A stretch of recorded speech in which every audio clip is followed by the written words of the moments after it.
Welcome to சித்தூஸ் clip Tamil. இன்றைக்கி வந்து சூப்பரான ஒரு சுவையான ஒரு ஸ்நாக்ஸ் ரெசிபி தான். நல்லா கறக்க முறுக்குன்னு சாப்பிட்லாம். டேஸ்ட்டாக இருக்கும். செய்கிறது ரொம்ப ஈஸி தான். குச்சிக்கிழங்கு சிப்ஸு, மரவள்ளி கிழங்குன்னு சொல்லுவாங்க. இந்த சிப்ஸ் வந்து நல்லா ஒரு வாரத்துக்கு நம்ம இந்த மாதிரி பொரித்து வச்சுட்டோம்னா நல்லா ஒரு வாரத்துக்கு விட நல்லா மொறுமொறுப்பு போகாமல் அப்படியே இருக்கும். ஒரு ஏர்டைட் கண்டெய்னரில் போட்டு வச்சுக்கணும். இந்த கிழங்கு வந்து இந்த மரவள்ளி கிழங்குல வந்து ஒரு 4-5 வகையான மரவள்ளி கிழங்கு இருக்குது. இது வந்து ஜவ்வரிசி பண்ணுற அந்த மரவள்ளி கிழங்கு. இன்னும் இது ரொம்ப மாவாக இருக்கும் இந்த கிழங்கு. இன்னொன்று அந்த பிங்க் கலர் தோலோடு இருக்கும். அது வந்து கொஞ்சம் தண்ணி டைப்பாக இருக்கும். நம்ம எப்படி கட் பண்ணுறோமோ அந்த அளவுக்கு வரும். தோல்லாம் வந்து ஈஸியாக பிரிக்கலாம் அந்த கிழங்குல.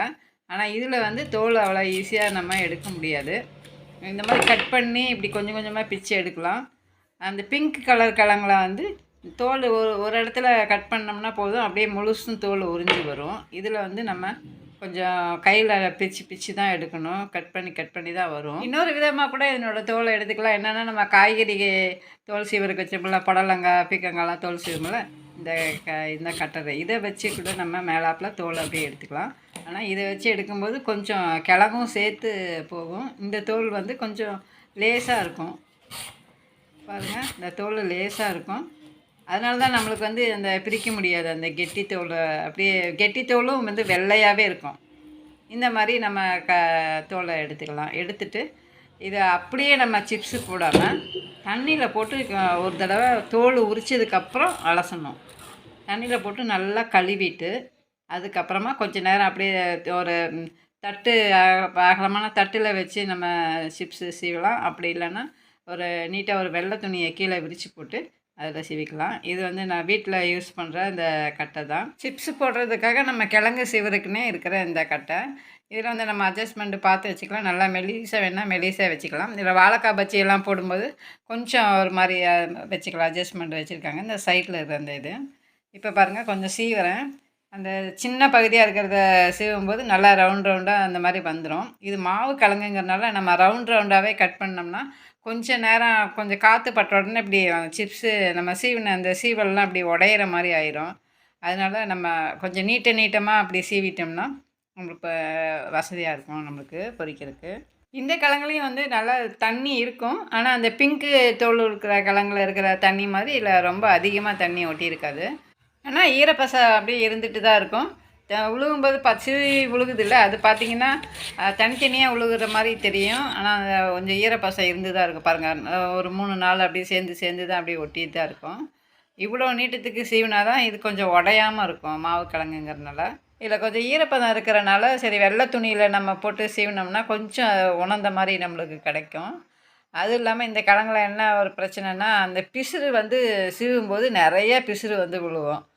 அதனால் நம்ம கிழங்க பொறுக்கி தனியாக வைக்கிறதுக்கும் இந்த துணியில் சீவி விட்டோம்னா கொஞ்சம் ஈஸியாக இருக்கும். அது இல்லாமல் நான் அந்த கடைசியில் இருக்கிற அந்த கிழங்கும் வந்து சின்ன சின்ன சிப்ஸாக சீப்பி விட்ருக்கேன் வேஸ்ட் ஆகாமல்.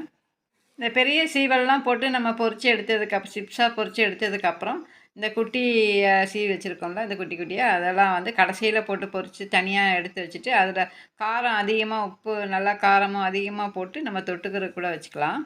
சிப்ஸு பொரிக்கிறதுக்கு நான் அடுப்பில் ஒரு கடாய் வச்சு அது எண்ணெய் ஊற்றி சூடாக்கிக்கிறேன். எண்ணெய் வந்து நல்லா சூடாகணும், ஃபுல் ஹீட் ஆகணும். இப்போ எண்ணெய் காயறதுக்குள்ளே நான் அந்த சிப்ஸுகள் எல்லாம் பெருசாக இருக்கிறது எல்லாமே எடுத்து தட்டில் இந்த பிசுறு இல்லாமல் எல்லாம் எடுத்து வச்சுருக்கேன். இப்போ நம்ம போடும்போது கொஞ்சம் ஈஸியாக இருக்கும். தனித்தனியாக எடுத்து போடுறதுக்கும் ஈஸியாக இருக்கும். இப்போ இந்த ஒரு சீவல் பார்த்திங்கன்னா நடுவில் உடஞ்ச மாதிரி இருக்குது பார்த்திங்களா?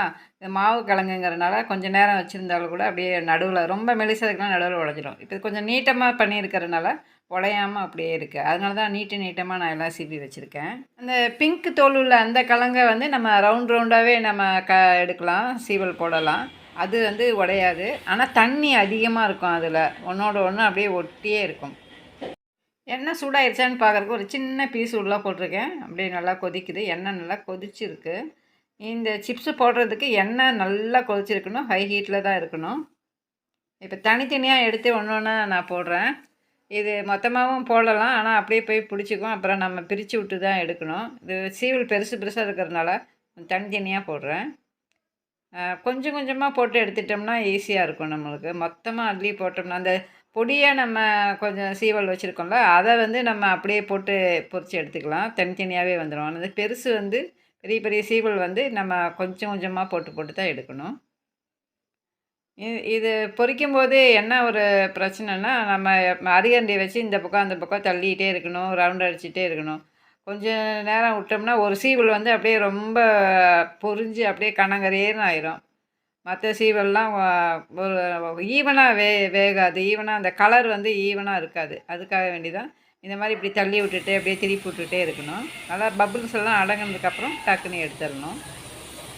இப்போ பாருங்கள், பபுள்ஸ் எல்லாம் அடங்கிருச்சு. உடனே எடுத்துடணும். கொஞ்சம் நேரம் விட்டாலும் அப்படியே ஒரு மாதிரி கலர்லாம் மாறி கரையர்னு ஆயிரும். பாருங்கள், வெள்ளையாக கலர் மாறாமல் நல்லா மொறுமொறுப்பாக எப்படி சத்தம் கேட்குது பாருங்கள். இன்னொரு மெத்தட்லேயும் போடலாம். அது என்னென்னா, கரண்டிலே அப்படியே எல்லாம் கொஞ்சம் சீவல்லாம் எடுத்து வச்சு இந்த மாதிரி இப்படி பிசுற மாதிரி அப்படியே விடலாம். ஆனால் இதில் கொஞ்சம் சேர்ந்து தான் விழுவும். நம்ம சூடு ஏறி அந்த சிப்ஸு பொரியிறதுக்குள்ளே அந்த ஈரப்பதம் இருக்கும்போதே அரிகரண்டி வச்சு அப்படியே ஒன்று ஒன்றா அப்படியே மேலாப்பில் எடுத்து தனித்தனியாக பிரித்து விடலாம். அப்படி பிரித்து விட்டு அப்படியும் எடுத்துக்கலாம். பக்கத்தில் கை வச்சு போடணும், அப்போ தான் எண்ணெய் தெறிக்காமல் இருக்கும். அது பக்கத்தில் கை வச்சு போடுறவங்களுக்கு கொஞ்சம் ஒரு மாதிரி இருந்துச்சுன்னா இந்த மாதிரி கரண்டியில் வச்சு போட்டு எடுத்துக்கலாம். இதுவும் அதே மாதிரி நல்லா பபுள்ஸ் அடங்கணுன்னா இந்த கலர் மாறாமல் அப்படியே நல்லா வெள்ளையாக இருக்கும்போதே எடுத்துடணும். அடுப்பு வந்து நல்லா ஹை ஹீட்டில் தான் இருக்குது. இன்னும் இந்த கடைசியில் இந்த கொஞ்சம் சீவல் இருந்துச்சுல, சின்ன குட்டியாக அதையும் நான் வந்து நல்லா பொரித்து எடுத்துட்டேன்.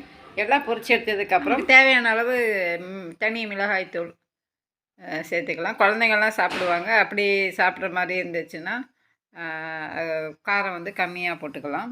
உப்பு அதுக்கு தகுந்த மாதிரி உப்பும் காரமும் சரிசமமாக போடணும். அப்போ தான் சிப்ஸ் வந்து சாப்பிட்றதுக்கு நல்லாயிருக்கும். போட்டுட்டு நல்லா ஃபுல்லாக ஒரு 2 பக்கம் திருப்பி நல்லா இந்த மாதிரி குலுக்கி விட்டுக்கணும். மெதுவாக குலுக்கணும். ரொம்ப தூக்கி குலுக்கணும்னா சிப்ஸு வந்து எல்லாம் உடஞ்சி போயிடும். ரொம்ப மெலிசான உள்ளது. நான் வந்து ஒரு 4 கிழங்கு தான் செய்வேன். அதில் ஒரு 2 கிலோ சிப்ஸ் பக்கம் வந்துடுச்சு. அதனால் குண்டாவில் 2 குண்டாவில் எடுத்து தனித்தனியாக போட வேண்டியதாக போச்சு. இந்த குச்சிக்கிழங்கு சிப்ஸ் வந்து 1 வாரம் வரைக்கும் கெடாது. இந்த மொறுமொறுப்பும் போகாது. இந்த மாதிரி பண்ணி வச்சுக்கிட்டோம்னா நல்லா மொறுமொறுன்னு இருக்கும். பாருங்கள் எவ்வளோ மொறுமொறுப்பாக இருக்குன்னு. உப்பு காரம் கம்மியாக சேர்த்தோம்னா குழந்தைங்களும் விரும்பி சாப்பிடுவாங்க. இந்த கிழங்கு இப்போ சீசன் டைமாக இருக்கிறனால நீங்களும் வாங்கி ட்ரை பண்ணி பாருங்கள். தேங்க்ஸ் ஃபார் வாட்சிங்.